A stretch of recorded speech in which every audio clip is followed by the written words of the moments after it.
नमस्ते दोस्तों, मैं आपका होस्ट और दोस्त ऑडियो बेकर्स आप सभी का स्वागत करता हूं एक नए ऑडियो सफर में। आज ऑडियो बेकर्स आपके लिए जो कहानी बेक करके लाए हैं वो आपकी जिंदगी की सबसे महत्वपूर्ण और खुशबूदार रेसिपी बन सकती है। ये एक ऐसी किताब की कहानी है जो आपको सिखाई दी कि किस्मत कोई लॉटरी नहीं है बल्कि एक वैज्ञानिक सूत्र है जिसे हम खुद बना सकते हैं। हम सब ने कभी न यही सोचा है, यार उसकी किस्मत कितनी अच्छी है या मेरी तो किस्मत ही खराब है। लेकिन क्या सच में किस्मत जैसी कोई चीज होती है? अगर होती है तो क्या हम उसे नियंत्रित कर सकते हैं? क्या ये सिर्फ कुछ लोगों को ही मिलती है या इसका राज हमारे पास भी है? इन्हीं सब गहरे सवालों के जवाब हम ढूंढेंगे आज। तो चलिए बिना किसी देरी के शुरू करते हैं इस जबरदस्त सफर को, जहां हम मिलेंगे जीरो लक फॉर्मूला से। जीरो लक फॉर्मूला, किस्मत का पर्दा हटाओ, असलियत देखो। दोस्तों, बचपन से हमने सुनी है वो कहानियां जहां एक गरीब इंसान बिना मेहनत के रातों रात अमीर बन जाता है। लॉटरी, जादू की अंगूठी या किसी अमीर रिश्तेदार का मिल जाना, ये कहानियां हमारे दिमाग में एक गलत धारणा बना देती हैं कि सफलता अचानक बिना मेहनत के मिल सकती है।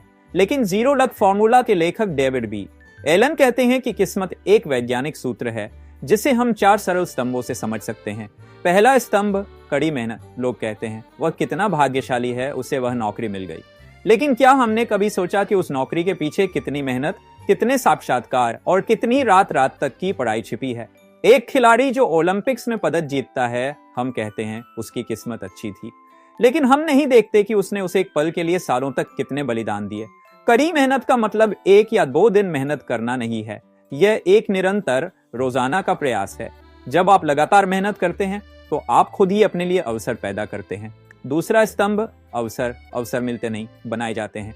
आप सोचिए, आप एक प्रोग्रामर हैं और एक नई कोडिंग भाषा सीख लेते हैं। क्या यह किस्मत है कि आपको उस भाषा पर काम करने का मौका मिला? नहीं, यह मौका आपने खुद बनाया। जब आपने अपने कौशल को बेहतर किया, नेटवर्किंग, नए कोर्स करना, अलग अलग लोगों से मिलना, ये सब वो कदम हैं जिससे आप अपने लिए अवसरों की राह खोलते हैं। तीसरा स्तंभ, तैयारी। एक खिलाड़ी का उदाहरण फिर से लेते हैं। उसकी किस्मत अच्छी नहीं थी कि वह पदक जीता, बल्कि वह हर दिन अभ्यास करता था ताकि जब उसे वह मौका मिले तो वह तैयार हो।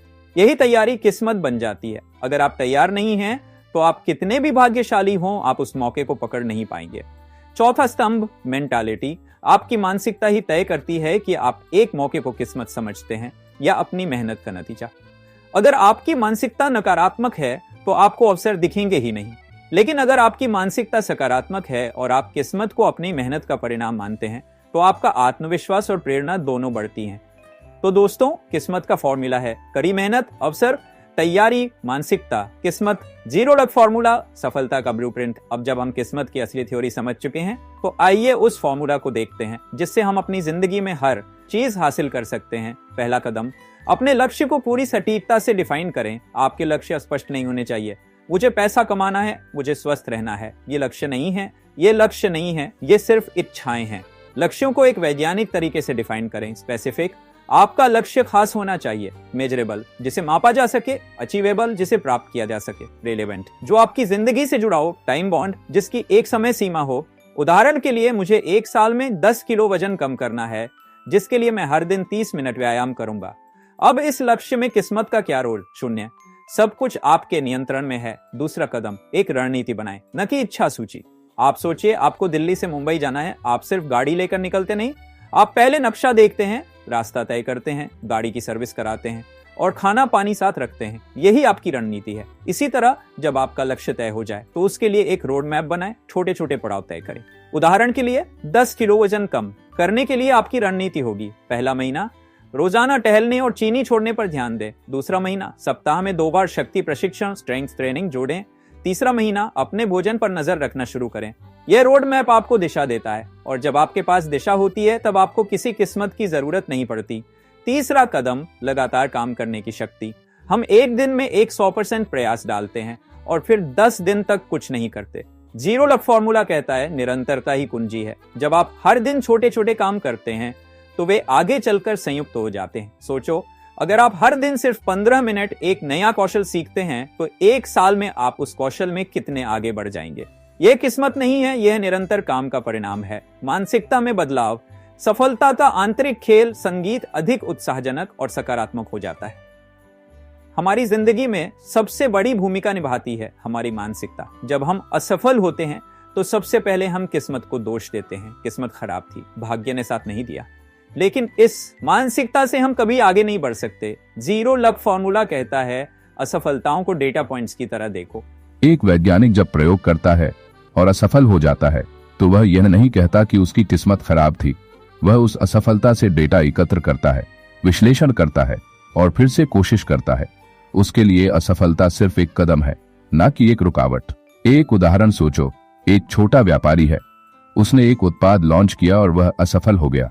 उसने किस्मत को दोष देने के बजाय उस असफलता का विश्लेषण किया। उसने ग्राहकों से प्रतिक्रिया ली, उत्पाद को बेहतर किया और अगले साल उसी उत्पाद को नए तरीके से लॉन्च किया और सफल हो गया। यह किस्मत नहीं थी, यह असफलता से सीखकर आगे बढ़ने की कहानी थी। असफलता से आगे डेटा पॉइंट्स का इस्तेमाल। दोस्तों, असफलता का मतलब सिर्फ एक नतीजा नहीं होता, यह एक स्कूल है जहां से हम बहुत कुछ सीख सकते हैं। लेकिन अगर हम सिर्फ रोते रहेंगे कि किस्मत खराब है तो हम कभी उस स्कूल से पास नहीं हो पाएंगे। आइए एक छोटा सा अभ्यास करते हैं। अपनी जिंदगी की किसी ऐसी घटना के बारे में सोचें जहां आपको लगा कि आपकी किस्मत खराब थी। शायद आपको नौकरी नहीं मिली या कोई व्यापार का सौदा टूट गया। अब उस घटना को 3 हिस्सों में तोड़िए। क्या हुआ? घटना का ईमानदारी से वर्णन करें। क्या गलत हुआ? उन कारणों को पहचानें जो आपके नियंत्रण में थे। क्या आपने तैयारी में कमी रखी? क्या आप सही समय पर वहां मौजूद नहीं थे? क्या आपका रवैया सही नहीं था? अगली बार क्या अलग करूंगा? अब उन कदमों को लिखें जो आप अगली बार उठाएंगे ताकि उस असफलता से बचा जा सके। यह अभ्यास हमें सिखाता है कि असफलता कोई अंत नहीं है, बल्कि एक दिशा है। यह आपको बताती है कि कहां सुधार की जरूरत है। सामाजिक किस्मत अवसर का गुणांक किताब में एक बहुत ही दिलचस्प अवधारणा है जिसे मैं सामाजिक किस्मत कहता हूं। यह हमें सिखाती है कि हमारी किस्मत सिर्फ हमारी व्यक्तिगत मेहनत पर ही नहीं बल्कि उन लोगों पर भी निर्भर करती है जिनसे हम जुड़ते हैं। सोचो, एक लेखक को उसकी किताब पब्लिश कराने का मौका मिला। क्या यह सिर्फ उसकी किस्मत थी? नहीं, बल्कि उसने कई प्रकाशकों से संपर्क किया। उसने अपने जान पहचान वालों को अपनी किताब के बारे में बताया। यह नेटवर्किंग थी जिसने उसके लिए अवसर पैदा किए। मैं नेटवर्किंग को लेन देन, ट्रांजैक्शन के रूप में नहीं देखता, बल्कि संबंध बनाने, रिलेशनशिप बिल्डिंग के रूप में देखता हूं। जब आप लोगों से मिलते हैं, उनकी मदद करते हैं और उनके साथ सच्चे संबंध बनाते हैं तो आप अपनी जिंदगी में एक किस्मत का गुणांक, लक मल्टीप्लायर बढ़ा रहे होते हैं। यह गुणांक आपको अप्रत्याशित तरीकों से मदद करता है।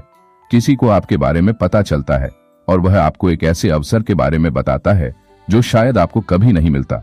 प्रणाली बनाम लक्ष्य, आदतें जो कभी टूटती नहीं। संगीत शांत और केंद्रित हो जाता है। हम अक्सर लक्ष्य निर्धारित करने पर ध्यान केंद्रित करते हैं।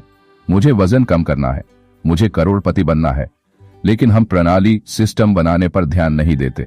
लक्ष्य खेल जीतने के बारे में है, प्रणाली खेल में बेहतर बनने के बारे में है। क्रिकेट का उदाहरण लें, लक्ष्य मैच जीतना है, लेकिन प्रणाली क्या है? हर सुबह अभ्यास करना, सही आहार लेना और अपनी तकनीक पर काम करना। अगर आपकी प्रणाली अच्छी है तो आप हर दिन बेहतर बनेंगे और अंत में लक्ष्य हासिल करना आसान हो जाएगा। अपनी आदतें बनाने के लिए आदत जोड़ना, हैबिट स्टैकिंग की प्रणाली का उपयोग करें। एक पुरानी आदत के ऊपर एक नई आदत जोड़ें। उदाहरण के लिए, रोज सुबह उठकर दांत साफ करने के बाद मैं 10 पुशअप करूंगा। शाम को टीवी देखने से पहले मैं 15 मिनट एक किताब पढ़ूंगा। यह प्रणाली आपके जीवन से किस्मत के कारक को लगभग हटा देती है। जब आप अपनी प्रणाली पर विश्वास करते हैं तो आपको परिणामों की चिंता नहीं करनी पड़ती। आपका अंतिम कदम, सूत्र को आज ही लागू करें। संगीत अधिक प्रेरणादायक और सक्रिय हो जाता है। अब जब हम जीरो लक फॉर्मूला के हर एक स्तंभ और कदम को समझ चुके हैं तो आओ इसे अपनी जिंदगी में लागू करते हैं। मेरी बात सुनते हुए एक पेन और कागज या अपने फोन का नोट्स ऐप खोलो। पहला कदम, एक बड़ा लक्ष्य लिखो जो आप अगले 6 महीनों में हासिल करना चाहते हैं। इसे विशिष्ट, मापनीय और समयबद्ध बनाएं। उदाहरण के लिए, मुझे अगले 6 महीनों में एक नई वेबसाइट डिजाइन करनी है और उसे 10 ग्राहकों को बेचना है। दूसरा कदम, इस बड़े लक्ष्य को 3 छोटे छोटे पड़ावों में तोड़ो। जैसे पहला पड़ाव, अगले 1 महीने में वेबसाइट डिजाइनिंग कोर्स पूरा करना है। दूसरा पड़ाव, दूसरे महीने में एक परीक्षण वेबसाइट डिजाइन करनी है। तीसरा पड़ाव, तीसरे महीने में 5 दोस्तों या ग्राहकों से प्रतिक्रिया लेनी है। तीसरा कदम, सबसे छोटा, सबसे पहला कदम लिखो जो आप आज ही कर सकते हैं। उदाहरण के लिए, आज मैं YouTube पर वेबसाइट डिजाइनिंग के ट्यूटोरियल खोजूंगा और एक चैनल सब्सक्राइब करूंगा। देखा, इतना आसान है। जब आप हर दिन एक छोटा कदम लेते हैं तब आपको किसी किस्मत की जरूरत नहीं पड़ती। आप खुद अपनी किस्मत के मालिक बन जाते हैं। अंतिम निष्कर्ष दोस्तों, 0 लक फॉर्मूला का सबसे बड़ा सबक यही है, किस्मत आपके कामों का नतीजा है, न कि कोई जादुई घटना। जब आप अपनी जिंदगी की जिम्मेदारी खुद लेते हो, जब आप मेहनत और योजना को अपनी आदत बना लेते हो, तब आप किस्मत को खुद अपनी तरफ खींचते हो। यह किताब आपको बताती है कि आपके पास वह शक्ति है, वह नियंत्रण है, जिससे आप अपनी किस्मत खुद लिख सकते हैं। तो आज से ही 0 लक फॉर्मूला को अपनी जिंदगी में लागू करना शुरू करो और देखो कैसे आपकी खराब किस्मत अच्छी किस्मत में बदल जाती है। उम्मीद करता हूं कि यह ऑडियो सारांश आपके लिए सिर्फ एक किताब का सारांश नहीं, बल्कि एक नई शुरुआत बनेगी। अगर आपको यह एपिसोड पसंद आया है तो कृपया इसे अपने दोस्तों के साथ शेयर करें, ऑडियो को लाइक करें और इस चैनल ऑडियो बेकर्स को सब्सक्राइब करना ना भूलें। मैं आपके लिए ऐसी ही और बेहतरीन किताबों का सारांश लाता रहूंगा। मिलते हैं अगले एपिसोड में एक नए सिद्धांत और एक नई सोच के साथ। और हाँ, अगर आपको कोई और इंटरेस्टिंग ऑडियो बुक सुनना चाहते हैं तो कमेंट बॉक्स में हमें जरूर बताएं, ताकि हम जल्द ही आपके डिमांड को पूरा कर सके। ऑडियो बेकर्स आपके सफलता की राह में आपके साथ बढ़ना चाहता है। धन्यवाद। तब तक के लिए खुद पर भरोसा रखो और अपने रास्ते खुद बनाओ।